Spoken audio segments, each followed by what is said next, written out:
Vous n'êtes pas sans savoir que l'Afrique a été réduite à 400 ans d'esclavage, à 250 ans de colonisation. Et aujourd'hui encore, l'Afrique est sous la domination de ces délinquants, ces va-t-en-guerre, criminels en col blanc, ces salauds et mafieux de la pire espèce.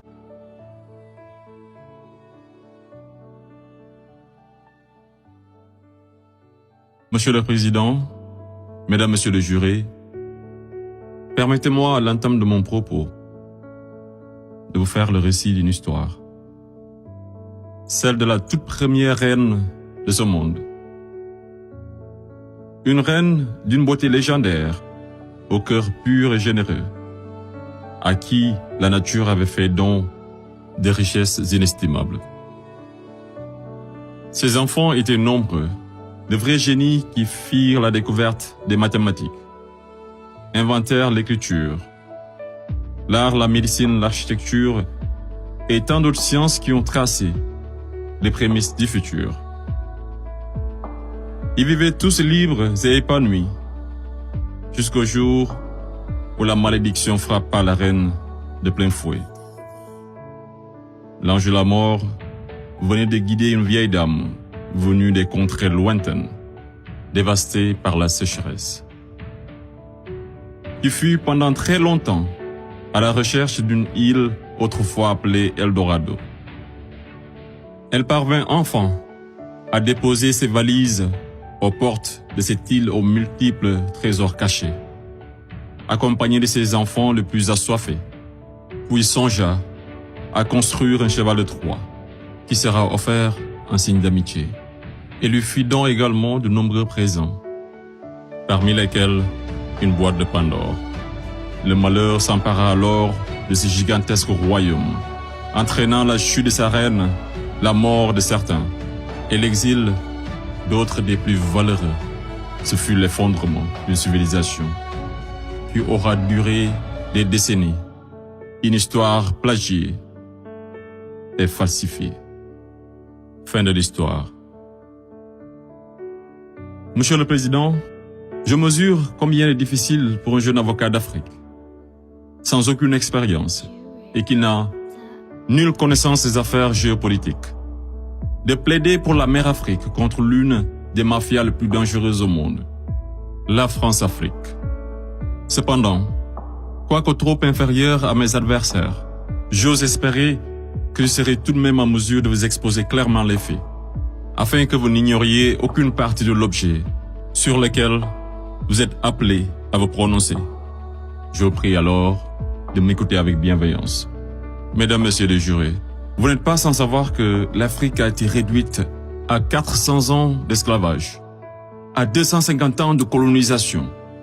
Et aujourd'hui encore, l'Afrique est sous la domination de ces délinquants, ces va-t-en-guerre, criminels en col blanc, ces salauds et mafieux de la pire espèce. Objection! Objection rejetée. Modérez votre langage. Désolé, Monsieur le Président. Le plus grand mal de l'Afrique, je n'ai pas peur de le dire, c'est les multinationales françaises, telles qu'Areva, Bouygues, Bolloré, Total et consorts, qui se cachent souvent derrière les dirigeants français, dont elles financent les campagnes.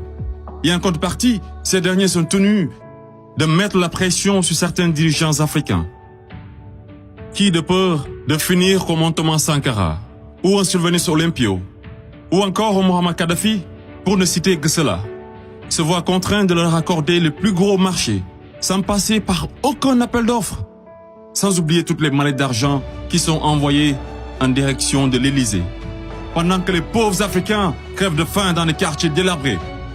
Et on s'étonne de voir de jeunes Africains désespérés s'embarquer sur le navire de fortune à la quête d'une vie meilleure. Et je vous assure qu'ils sont nombreux parmi ces jeunes à avoir tenté toutes les voies et moyens légaux, mais en vain. Pendant ce temps, la France et l'Union européenne se font des fortunes derrière leur business le plus lucratif, les demandes de visa Schengen, qui sont pour la plupart rejetées sans aucun motif valable. Monsieur le Président, avant que je n'oublie, permettez-moi de poser une question à la France-Afrique. Parmi tous les leaders africains morts assassinés, pouvez-vous nous citer ne serait-ce qu'un qui fut réputé un grand ami de la France. J'imagine qu'il n'y en a pas eu. Mesdames, Messieurs les jurés, je vous laisse juger. Monsieur le Président, j'accuse la France-Afrique, de crimes contre l'humanité, de crimes d'agression, de crimes économiques et d'avoir été derrière des crimes de génocide. La plupart des dirigeants français sous la Ve République me rappellent des propos d'un homme sage qui disait, je cite, « Les postes éminents rendent les grands hommes encore plus grands et les petits hommes encore plus petits. » Fin de citation. Et le pire d'entre eux, c'est ce nain assassin de Sarko. Ce trafiquant d'influence, connu pour sa mégalomanie, l'homme aux scandales multiples, Bettencourt, Tapi, Kadhafi et j'en passe. Ce criminel contre l'humanité, toujours en liberté, qui se la coule douce derrière les mélodies de la brune, alors que sa place se trouve à la haie. Vous lui direz que malgré tous ces mensonges, avec la complicité de certains médias, que le monde entier, et les Africains en particulier, connaissent toute la vérité sur les véritables raisons de l'assassinat de Kadhafi, sous les applaudissements de Bernard-Henri Lévy, et sur la chute orchestrée de Laurent Gbagbo, qui aurait commis un crime de lèse-majesté en voulant tout simplement ouvrir son pays à la concurrence internationale, en exprimant aussi sa volonté d'établir un rapport d'égal à égal avec la France, et en souhaitant revoir le contrat qui liait son pays à l'entreprise Bouygues. Bouygues, du fameux Martin Bouygues, un ami intime de Sarko, par ailleurs parrain de son fils du nom de lui, tous les deux impliqués dans le conflit ivoirien. Ce n'est pas un hasard. Mesdames, Messieurs les jurés, ai-je besoin d'en rajouter un mot pour que vous compreniez ce jeu d'échecs qui se joue sur le dos de pauvres Africains, alors qu'ils doivent tout à l'Afrique? C'est grâce aux Africains que vous avez une république que vous appelez la France. C'est grâce aux Africains que vous êtes enrichis. C'est grâce aux Africains que vous avez aujourd'hui votre statut de 5e puissance mondiale avec un droit de veto au sein de l'ONU. Et c'est encore grâce aux Africains que vous avez 2 Coupes du Monde à votre compteur. Qu'attendez-vous encore des Africains? Qu'on vous ramène la Lune? Ayez au moins un peu de décence et respectez les Africains, surtout les Noirs et les Arabes qui vivent en France. Monsieur le Président, je voudrais par ailleurs, et si vous me permettez de parler brièvement de la Cour pénale internationale. Il est un proverbe qui dit « Dis-moi qui tu fréquentes et je te dirai qui tu es ». Je propose de jeter un coup d'œil sur le profil des procureurs de la CPI. Commençons par l'actuel procureur de la CPI, une dame que je respecte pour 2 raisons. Pour son courage, pour avoir prouvé qu'être une femme et noire ne saurait être un obstacle à la réussite sociale, que la femme noire était capable de s'imposer partout et devant n'importe qui, et pour son combat pour la défense des droits des femmes. Mais devrions-nous faire semblant d'oublier qu'elle fut procureure générale, proche collaboratrice et conseillère juridique du président, et ministre sous l'une des pires dictatures de l'histoire de l'Afrique, sans jamais démissionner? N'est-elle pas comptable de ce régime? Le premier procureur de la CPI, l'Argentin Luis Moreno Ocampo, une haute personnalité dont le nom est impliqué dans les affaires de viol, de corruption, d'abus de pouvoir. Un procureur de la CPI qui détient avec son épouse des entreprises offshore dans les paradis fiscaux des îles Vierges, de Panama et de Belize. Et c'est le même type qui aujourd'hui offre ses services aux personnalités poursuivies par la CPI afin de les aider à échapper au séjour à la haie, moyennant de grosses sommes d'argent. Et tenez-vous qu'ils sont 123 pays à avoir ratifié le traité de Rome. Et sur 10 enquêtes ouvertes, 9 sont africaines. Je me pose la question à savoir, sommes-nous dans une cour pénale internationale ou africaine? Voilà une cour qui représente pour les Occidentaux un instrument d'oppression et de domination des Africains et de leurs dirigeants. C'est pourquoi l'Afrique a besoin d'une cour pénale africaine, par les Africains, rien que pour les Africains et financée par les Africains.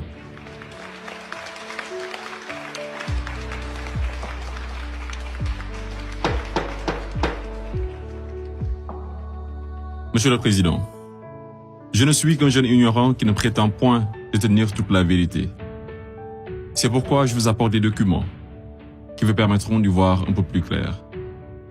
À l'exemple de cette copie d'une conférence de François-Xavier Verschave intitulée « De la France-Afrique à la Mafia-Afrique ». Je salue également le courage de ces hommes et femmes de valeur qui osent lever leur voix pour défendre les intérêts de l'Afrique. Je pense au grand Kémy Séba avec l'ONG Urgence panafricaine. Je pense également à notre frère Claudie, à Fatou Diom, au grand Youssou N'Dour, à notre maman Angélique Kidjo et d'autres artistes des plus engagés comme Alpha Blondy et Tiken Jah Fakoly, pour ne citer que cela. Sans oublier toutes ces personnalités qui œuvrent pour la promotion des jeunes et des femmes, à l'égard du docteur Anta Sané et bien d'autres femmes de valeur. Monsieur le Président, loin de moi l'idée de proliférer des menaces. Mais si par malheur, la France-Afrique est aujourd'hui acquittée, sachez que la jeunesse africaine l'obligera à quitter.